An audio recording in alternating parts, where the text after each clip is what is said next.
Hello guys and welcome back. If you are new around here, I do mostly Australian true crime cases, and today we are doing another solved case. Now this one is a pretty wild one, and I think it's going to have a lot of mixed and divided opinions in the comments, so definitely let me know what you think when you've watched the video. And it's another Perth case as well. So if you're from Perth, let me know, because there seems to be so many of my local Perth people lately, and I just want to know exactly how many there are. Having said all of that, let's get into the solved case of Matthew Fisher Turner. So we're going to start in 2016 talking about a man named Ernest Fisher, who went by Ernie.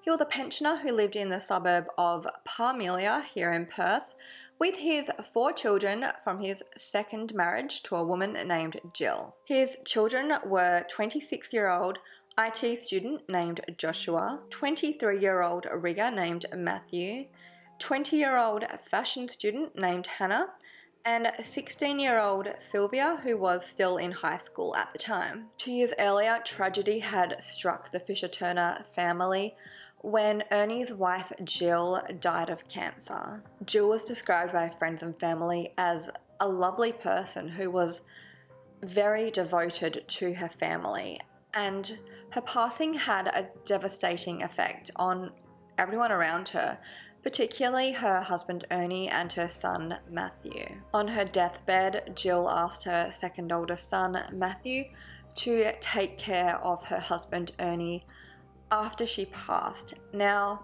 Ernie wasn't actually at his wife's bedside by her own request, and I assume it's because it would have been too painful for both of them to be there when she did eventually pass. Ernie described his wife's passing as traumatic and claimed that his son Matthew's behaviour really escalated after his mother's passing. Joshua and Hannah Fisher Turner, of course, also took their mother's death incredibly hard, but kind of went in the opposite direction, becoming very reclusive after their mother's death, more so than they already were. Ernie's daughter from a previous marriage described her father as sad, distant, and simply not well after his wife's passing. The family living situation quickly began to fall apart after Jill's death, with the family home becoming a complete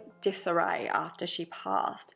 There was dishes piling up, clothes strewn everywhere, books covering the floors, and cobwebs covering the ceilings. And I'll just mention here that their youngest daughter, 16-year-old Sylvia, isn't really mentioned in any of the articles I read on this case because she wasn't really involved in the following events. So if you wonder why she's not really mentioned again, that is why. So Matthew Fisher Turner, who was the second oldest son, was considered somewhat the black sheep of the family. Matthew was outgoing and sociable, loved to party and have a good time. In fact, he was often described as the life of the party, and he also loved going to the gym and keeping fit.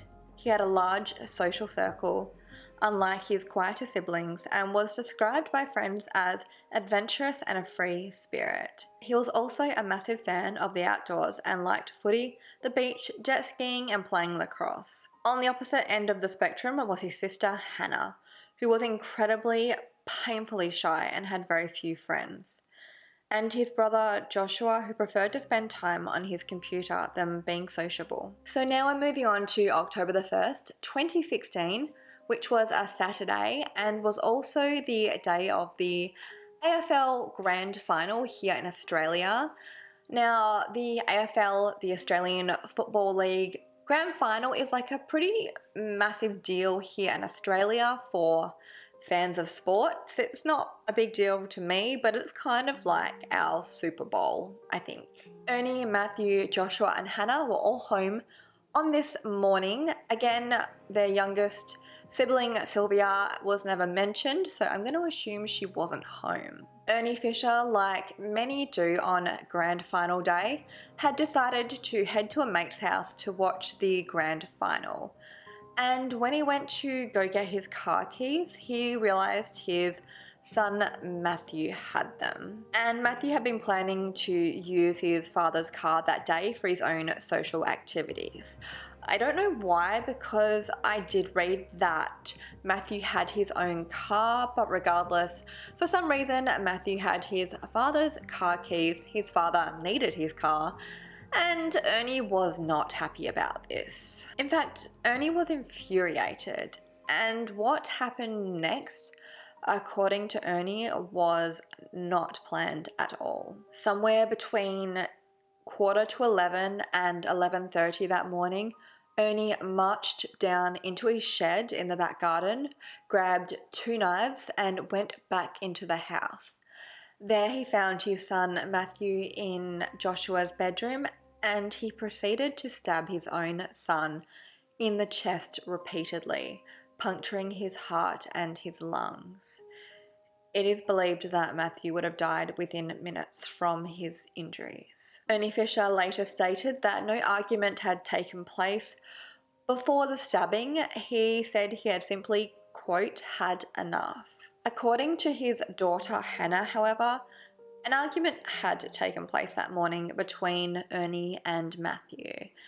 Hannah said she walked into her brother Joshua's bedroom to find Matthew lying on the floor, bloodied and motionless, and Joshua freaking out. Her father Ernie was sitting on the dining room table, and according to Hannah and Joshua, they had been within earshot of the attack, but had not witnessed it. Hannah suggested that they call the police, but of course Ernie said no. Ernie Fisher then began digging a hole in his backyard, but not before quickly noticing the time and realizing that if he didn't leave the house soon to go to his mate's house, he was going to miss the AFL Grand Final because, you know, priorities. And I'm not even being funny.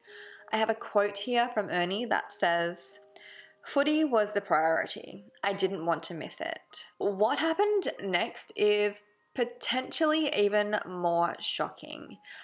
Before Ernie left for his mate's house, he sat down and spoke with Joshua and Hannah about what had happened. I have no idea what kind of conversation took place next, or what Ernie could have possibly said to his own 2 children, but he managed to convince Hannah and Joshua to not only clean up the crime scene that he had caused, but to bury their own brother while he was away at his mate's house watching the footy grand final. Let that sink in for just a minute. Ernie apparently told his son Joshua, "We need to bury him. Dig it deep."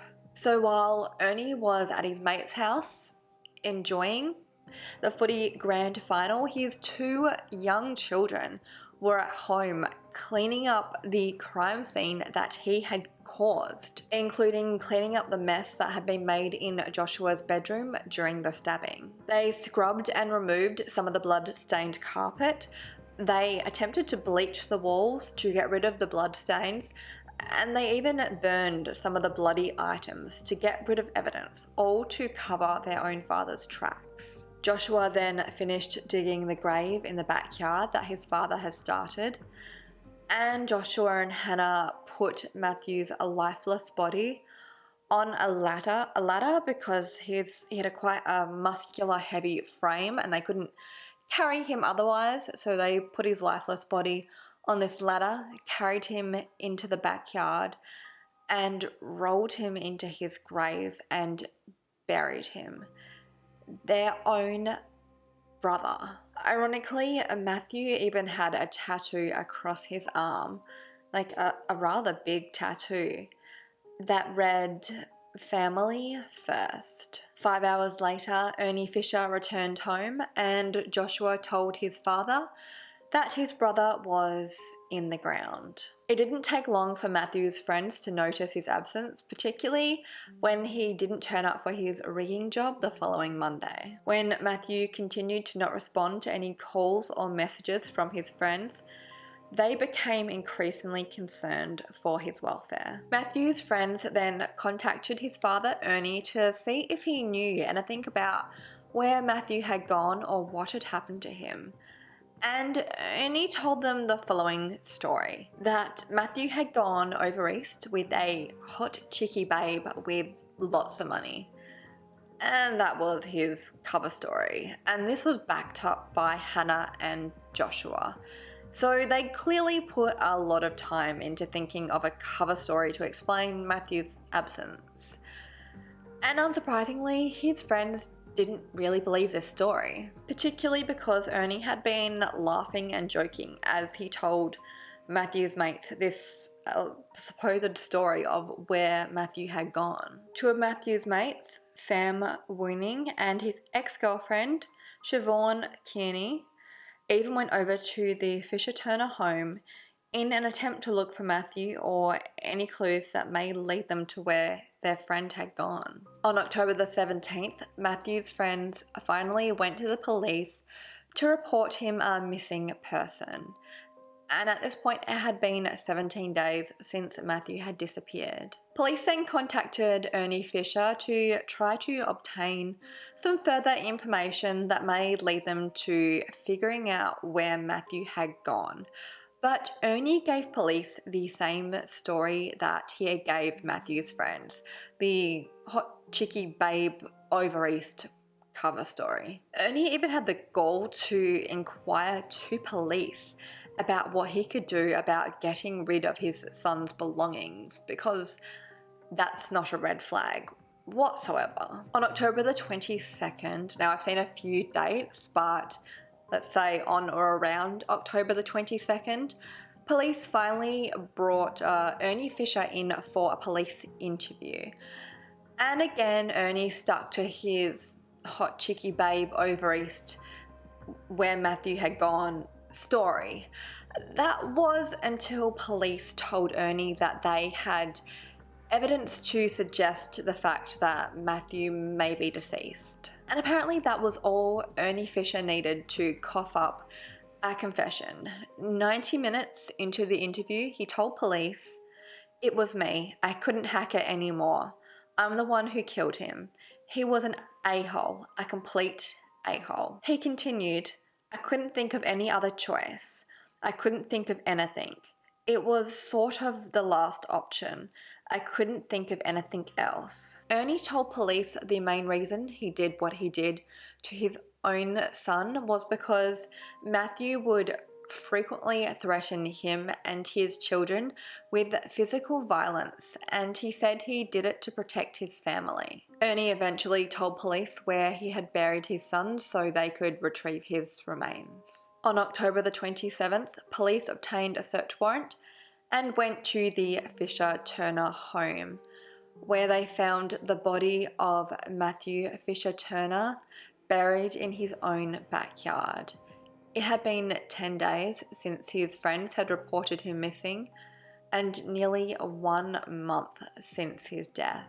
In early November, devastated friends and family attended a candlelit vigil held in memory of Matthew. Matthew was buried next to his mother, who had passed away only 2 years earlier. And Matthew's funeral costs were actually covered by a fundraiser held by his local pub involving members of the community, which was really a testament to just how loved and well-liked Matthew was within his community. Sadly, at the time of his death, Matthew had actually been saving up for a headstone for his own mother's grave. 4 weeks after the death of Matthew Fisher-Turner, a series of police interviews took place with his father and his 2 oldest siblings. During Ernie Fisher's police interview, he described his son using the following words at various times during the interview.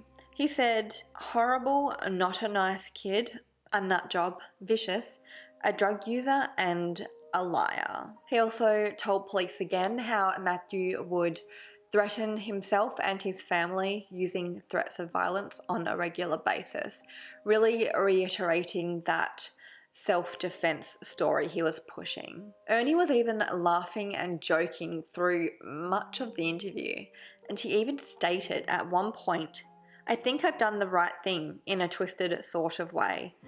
He was an a-hole. When police asked Ernie exactly how hard he had stabbed his son, Ernie replied to them, "Hard, because I wanted it to go through. I had to make it count. Because if he came at me, I would be dead.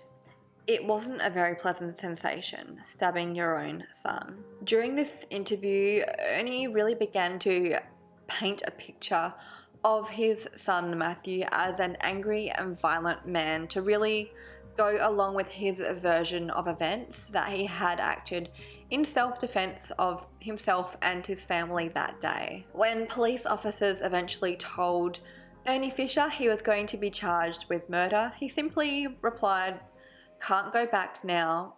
And he also stated how his children were actually relieved over the death of their own brother. He concluded, "It's more peaceful and definitely quieter without Matthew." From what I understand, Ernie Fisher did not implicate his own children during the interview, not mentioning their involvement in covering up the crime.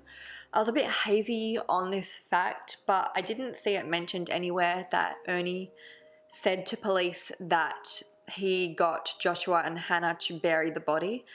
But it didn't really matter whether he did or didn't mention his children, because Hannah and Joshua admitted to police in their own interviews their involvement that day. So the police interview with Joshua Fisher Turner, who had helped his father cover up the crime, had a very different tone to Ernie Fisher's interview. Joshua was tearful and emotional as he recounted the day that his own father killed his brother Matthew. He described how he ran from his bedroom to go look after his younger sister after seeing his brother's lifeless and bloodied body on the floor and 2 knives in his father's hands. He said his father looked tired and disheveled. Joshua said he then asked his father what he should do, and his father told him, "Bury him in the backyard." One thing Joshua and his father Ernie did agree on strongly in their separate interviews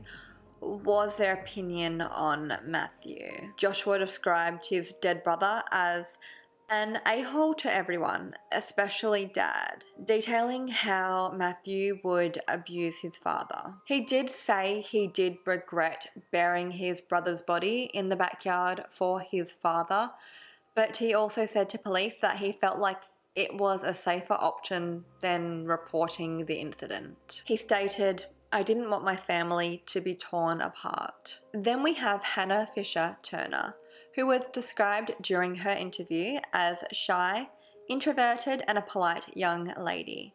She started off her interview by stating, "I don't want to remember that day." Hannah, who was incredibly softly spoken during much of her interview, described her deceased brother as scary and always angry and always short on money. She detailed to police how her brother would beat her up when they were younger, and she told police how her brother even once told her that she had ruined his life. Hannah said after she assisted in covering up her brother's death, she began to feel guilty, and she did suggest to her father that they should go to police. But of course her father said, no way. And Hannah said it just didn't feel right to report her own father. When police asked Hannah exactly why she had helped clean up the crime scene in her brother Joshua's bedroom, she replied, "I guess to get away with it. It had to be done to prevent getting caught. We had already started lying, and I didn't want to turn on the others." She concluded, "I wish we had just called the cops, but an hour had passed and it looked bad." Hannah and Joshua were both eventually charged with being accessories after the fact. During the trial, which began in mid-2018, 2 years after Matthew's death, Ernie Fisher's legal team argued that he'd acted in self-defense the day he stabbed his son. His children, Joshua and Hannah, although they admitted to helping their father cover up the crime, pled not guilty to being accessories after the fact. It was argued that Joshua and Hannah did not act unlawfully when they assisted their father in covering up the crime, because they had truly believed that their father Ernie had acted in self-defense of not only himself but them, his family, his children, when he stabbed his son Matthew. The defense lawyers during the trial spent much of their time painting Matthew as an angry, violent, and drug-fueled young man. Ernie Fisher's lawyer stated in court that his client did what he did in order to defend himself and defend his children from Matthew. He was effectively getting in first. The Fisher-Turner family dynamic was also largely discussed during the trial, which was a trial by jury, particularly the death of Ernie's wife Jill and the detrimental effect it had on the entire family, but particularly Ernie and Matthew. The trial also discussed 3 separate police calls that had been made by the Fisher-Turner girls, so Hannah and Sylvia, during 2015, the year before Matthew passed away. In these calls, they claimed their brother Matthew had been threatening to kill them, but by the time police investigated each call, the siblings had basically sorted the dispute out amongst themselves, and the girls claimed each time that they had overreacted and they apologized. Ernie Fisher's daughter from a previous marriage, Nasha Fisher, also testified in a court, attempting to defend her father and also in an effort to prove the self-defense theory. She described to the court a trip to the beach with her father in early 2016 and the moment her father, Ernie, took his shirt off. She tearfully stated, "Basically from his chest to his waist was riddled with bruises of all different colours.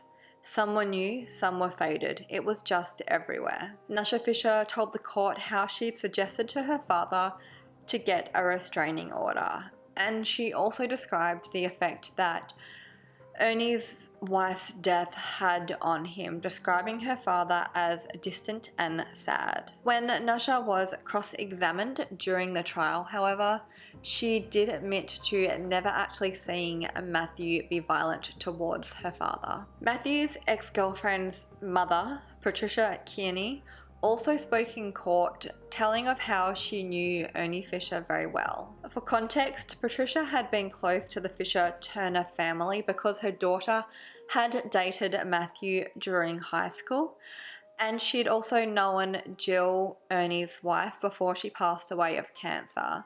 She said that Jill had asked her to look out for Matthew after she passed away. Patricia said during the trial that when she went to visit Ernie in prison in late November to ask him if he would like his son Matthew buried alongside his mother, he described his son as a pest that he had not wanted around. He also told Patricia that he had bought the sharp knives that had been used to kill Matthew for the purpose of the right time to dispose of Matt. Patricia said that she told Ernie that surely there was another resolution besides killing his own son, and apparently Ernie had replied, "It wouldn't work, I had to get rid of him." I don't exactly understand why Ernie told Patricia these details, potentially because she was an old family friend that he trusted and was visiting her in jail where he felt vulnerable. That's my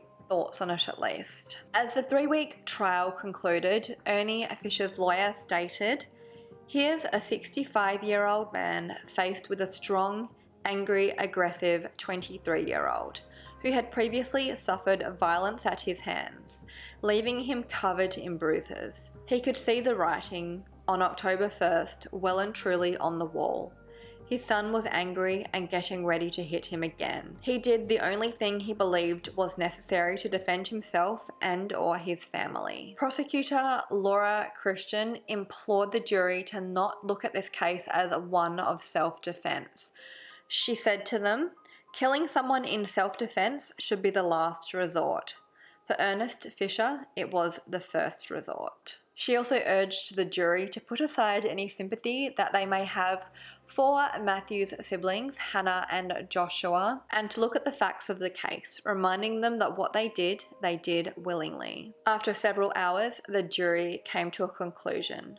They found Ernest Fisher guilty of intentionally killing his own son, and Joshua and Hannah Fisher Turner guilty of being accessories after the fact.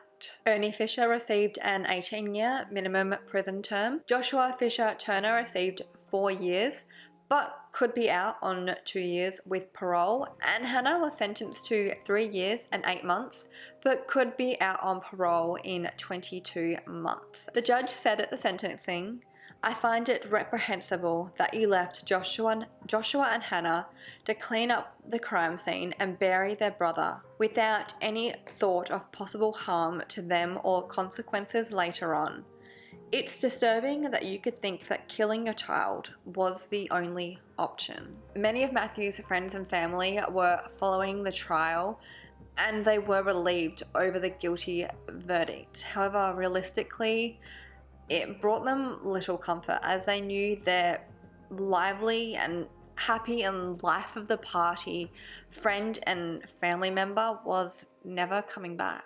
Matthew's friend Sam Wooning believed justice had been done, with all three being found guilty. And he did take a slightly more positive approach to the situation, well, as much as you can in this situation, I should say.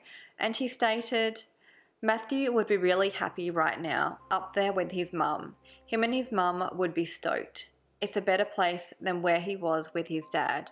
He wasn't in a good place with his dad." Sam also defended statements that had been made about his friend in court by his father and siblings, stating that Matthew was not a violent person and was not on drugs.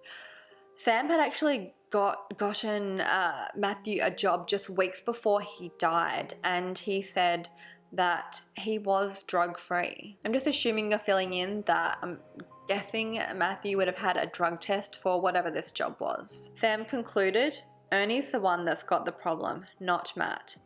Matt was a good kid. He could be a pain in the bum sometimes, but everyone can be." Matthew's ex-girlfriend, Siobhan Kearney, also commented following the verdict, stating, "We may have won the case today, but at the end of the day, we're not winners. We've lost a friend and a family member, and nothing's going to bring him back." Siobhan's mother, Patricia, echoed her daughter's sentiments, stating, "We get no satisfaction from any of this, only the fact that the punishment fits the crime. The biggest nightmare of anybody would be to be killed by your own loving family.